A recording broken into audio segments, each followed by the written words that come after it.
fameux dossier du démantèlement d'un réseau d'espionnage au profit du pouvoir algérien en France. Les services secrets algériens ont infiltré l'État français, ont infiltré l'administration française, ils ont volé des documents, c'est comme la CIA, c'est comme le KGB. Pas du tout. En réalité, ils ont infiltré l'administration française pour espionner qui? Pour espionner d'autres Algériens. C'est ça le drame de cette affaire. Lesquels? MLDZ, votre serviteur Abdou Samar, Chouki Ben Zahra et d'autres personnes. Le drame de cette affaire, c'est quoi? C'est que les services secrets algériens n'ont pas infiltré l'État français pour obtenir des informations compromettantes sur les dirigeants français. Ils n'ont pas espionné Emmanuel Macron. C'est pas l'affaire Pegasus comme l'ont fait les Marocains en 2021. Non, les Algériens, les services secrets algériens, ils ont ils ont infiltré l'État français pour espionner les Algériens. Les Algériens qui espionnent les Algériens en France. C'est pas du James Bond. Ils n'ont pas, il n'y avait pas un espion algérien à l'Élysée ou la ville Matignon, rien du tout. Ils ont espionné Abdou Samar, MLDZ, Chouki Ben Zahra ou quelques opposants. Depuis 24 heures, les spéculations vont bon train. Depuis 24 heures, les rumeurs les plus malsaines et la désinformation a fait des ravages autour de du fameux dossier du démantèlement d'un réseau d'espionnage au profit du pouvoir algérien en France. Je vois sur les réseaux sociaux, des personnes m'appellent, me posent des questions. Ah, Abdou, est-ce que c'est vrai, les services secrets algériens ont infiltré l'État français, ont infiltré l'administration française, ils ont volé des documents, ils ont piégé les autorités françaises. Ah, finalement, le pouvoir algérien est puissant, finalement, les services secrets algériens, c'est comme la CIA, c'est comme le KGB, ils ont réussi à plier les autorités françaises, ils ont réussi à arnaquer, à tromper les autorités françaises, ils leur ont volé des informations importantes.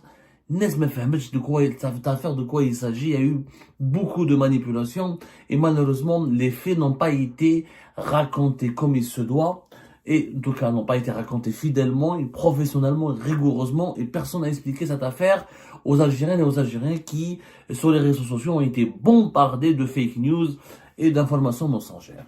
Nous en avons parlé le 12 mars dernier. L'affaire a éclaté le 12 mars dernier. Ensuite, le 13 mars 2025, elle a été médiatisée pratiquement par plusieurs médias français, si ce n'est pas tous les médias français, puisque l'AFP, l'agence France Presse, l'équivalent de la PS en Algérie, sauf que l'AFP est indépendante, elle n'est pas instrumentalisée par l'État pour insulter les opposants, insulter les autres pays étrangers, ou pour publier des insultes ou des pamphlets, ou pour s'en prendre à la dignité ou à l'intégrité morale des adversaires de la France, que ce soit des adversaires, que ce soit des personnes physiques ou des entités morales. L'AFP, c'est elle qui a révélé, qui a confirmé une information qui est sortie au départ dans les colonnes du Parisien.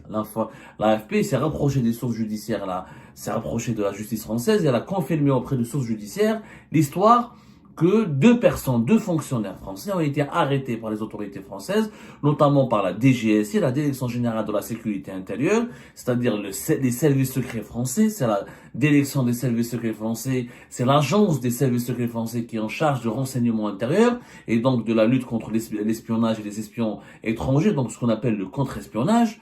L'AFP a fait une dépêche où elle raconte cette histoire. Sauf que, moi encore une fois, comme les Algériens et les Algériens n'accèdent pas beaucoup à la véritable source originale, et comme ils sont beaucoup plus abonnés à Facebook et à Instagram et à TikTok et aux réseaux sociaux qu'aux véritables médias crédibles et sérieux, ils ont rien compris, rien pigé cette affaire. D'abord, effectivement, les services secrets algériens ont réussi, pas infiltré directement. On peut dire qu'ils ont infiltré, oui, l'administration française, pas directement. Ils ont retourné un fonctionnaire, ils ont utilisé un fonctionnaire franco-algérien qui travaille au niveau du ministère de l'économie et des finances en France, qu'on appelle ça Bercy. Il travaille dans une direction importante au niveau de ce ministère, Bercy. Il occupait un poste au niveau d'une direction importante et ce monsieur, il travaillait donc à la sous-direction du numérique de l'administration, du ministère de l'économie et des finances. Il a été utilisé par les services secrets algériens pour obtenir des informations.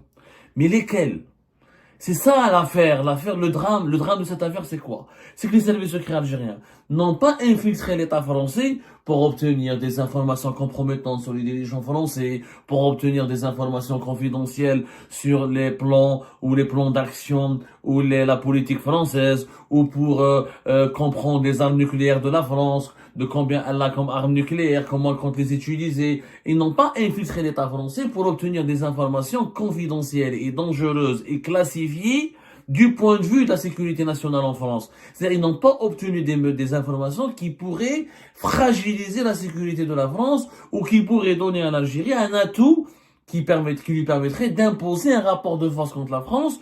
Ils n'ont pas récupéré ou ils n'ont pas obtenu, ils n'ont pas volé des informations ou des matériaux qui pourraient mettre la France dans une position d'infériorité par rapport à l'Algérie dans une situation de bras de fer. Pas du tout. En réalité, ils ont infiltré l'administration française pour espionner qui? Pour espionner d'autres Algériens. C'est ça le drame, cette affaire. C'est ce que les Algériens n'arrivent pas à comprendre. Il y a eu une opération d'espionnage à l'encontre de qui? Qui ciblait qui? Elle ciblait des Algériennes et des Algériens. Elle ciblait les opposants algériens sur le territoire français. Lesquels? Amel Dezed, votre serviteur Abdou Samar, Chouki Ben Zahra, et d'autres personnalités qui activent dans l'opposition algérienne ou qui ont des problèmes avec le pouvoir algérien. Le pouvoir algérien l'a infiltré, l'a utilisé un fonctionnaire franco-algérien pour obtenir des informations et traquer des informations sur les opposants algériens sur le territoire français. Il n'a pas espionné Emmanuel Macron. C'est pas l'affaire Pegasus comme l'ont fait les Marocains en 2021. Ou l'affaire Pegasus, les Marocains ont utilisé un logiciel espion israélien pour espionner les hauts responsables français. Pour espionner Emmanuel Macron, le président français. Non, les Algériens, les services secrets algériens, ils ont utilisé ils ont infiltré l'État français pour espionner les Algériens. Les Algériens qui espionnent les Algériens en France. C'est ça l'histoire, elle est complètement extraordinaire et elle traduit l'absence de bon sens. L'absence de bon sens et le manque total de clairvoyance de la part des autorités algériennes. Je m'explique. D'abord les faits. L'affaire, c'est quoi? Il y a un fonctionnaire franco-algérien. Il a la double nationalité.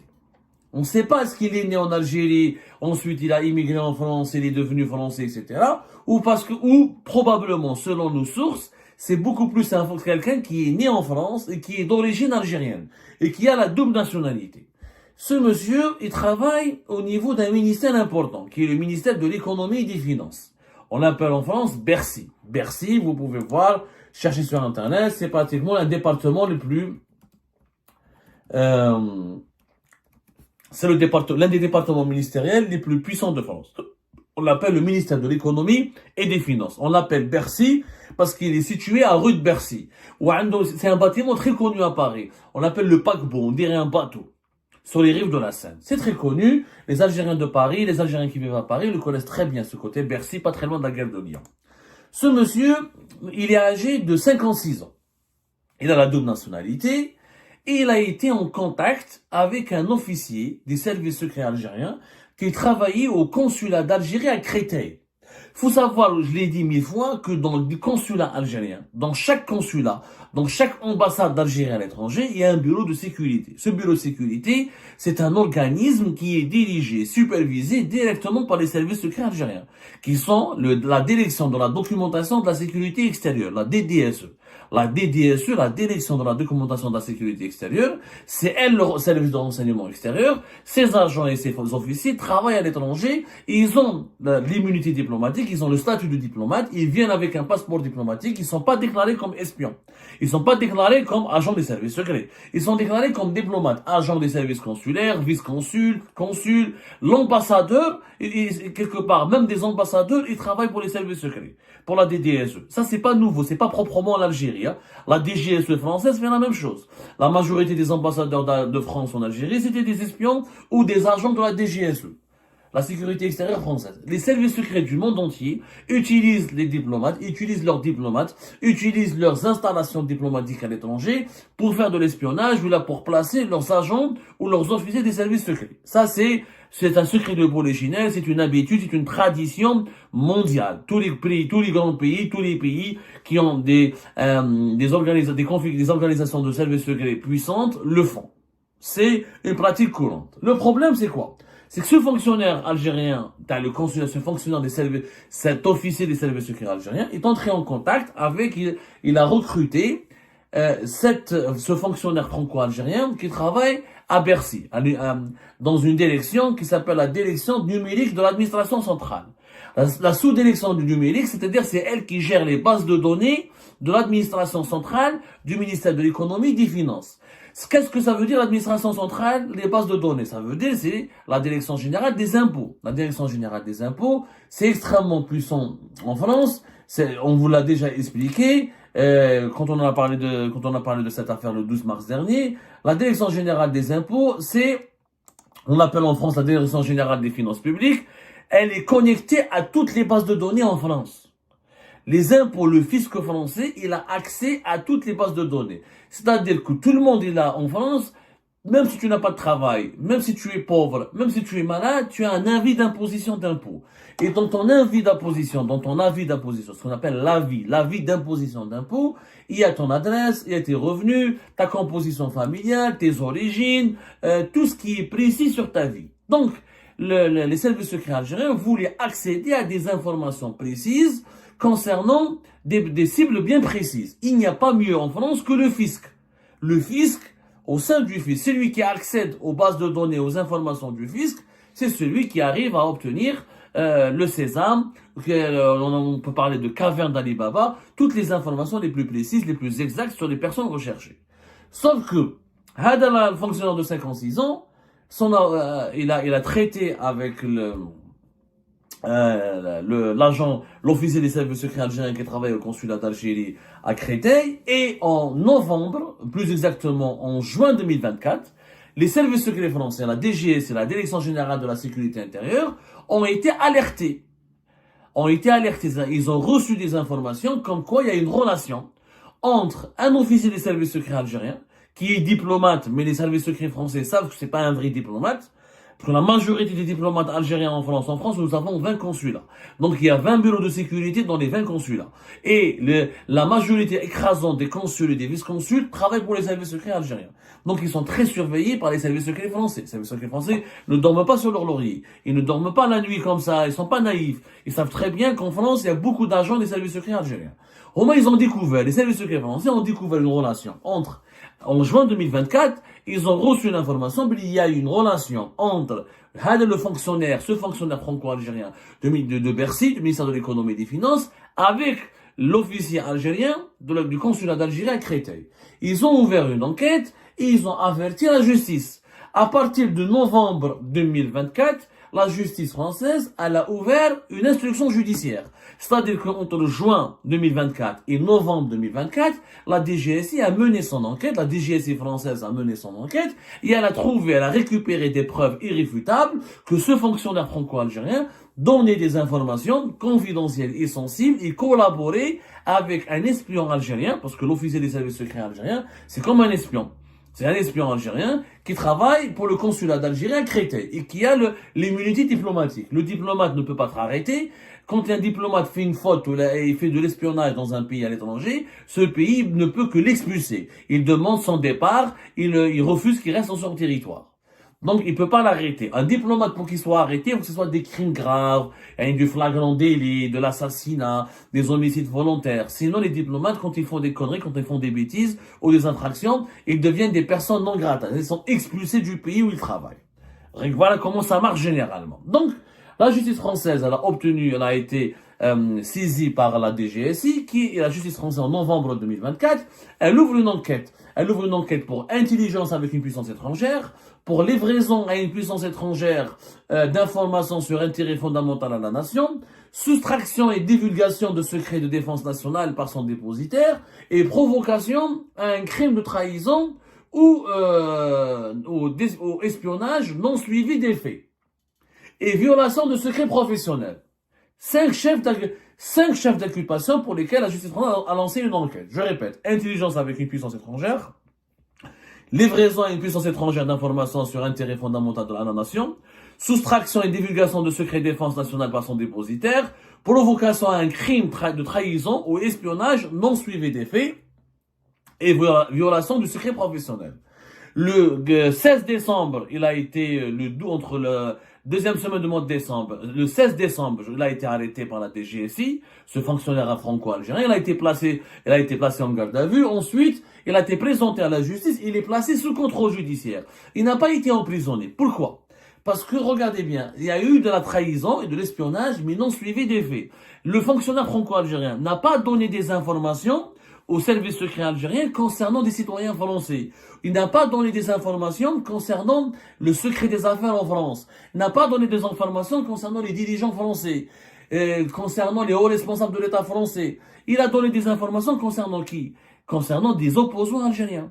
C'est-à-dire qu'il a été utilisé, ce fonctionnaire a été utilisé par l'agent des services secrets algériens qui travaillait au consulat d'Algérie à Créteil pour demander des informations sur qui? Sur Abdou Sammar, Amir DZ ou Chewki Ben Zahra et quelques autres personnalités de l'opposition algérienne. Ils ont voulu des informations personnelles sur la situation administrative et la situation personnelle des opposants algériens sur le sol français. Voilà en quoi consiste l'opération.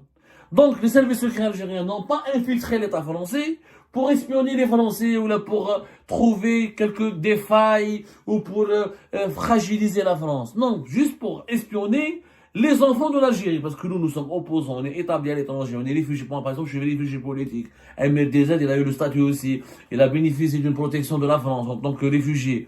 Alors, on reste des enfants de l'Algérie. Il dit, quand tu espionnes Abdou Sammar ou la MRDZ, où j'attends le bah. Il dit, mais fahmtash. Ce que je sais, moi je le dis dans mes vidéos. La même chose pour MRDZ, la même chose pour les autres opposants.